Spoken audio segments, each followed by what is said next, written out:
Didysis orakulų ordino magistras Krabas Lazdeika teisingai išpranašavo visų 8 Lietuvos rinktinės varžybų baigtį.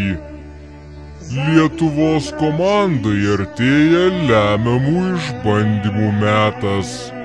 Šį vakarą paaiškės, ar lietuviai tęs kovą dėl Europos čempionato medalių. Kas, Lietuva ar Makedonija džiaugsis pergalę šį vakarą?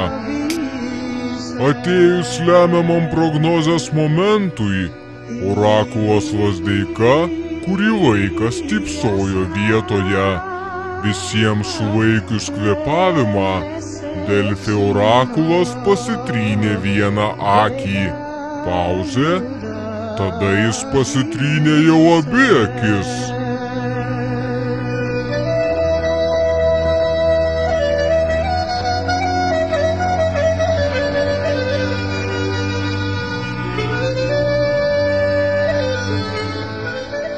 Ir burtas mestas.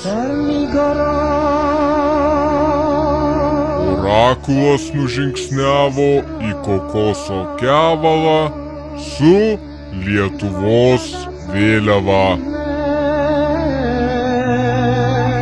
Tikslas, ryžtas ir galia, Lazdeika laimės su rinktine.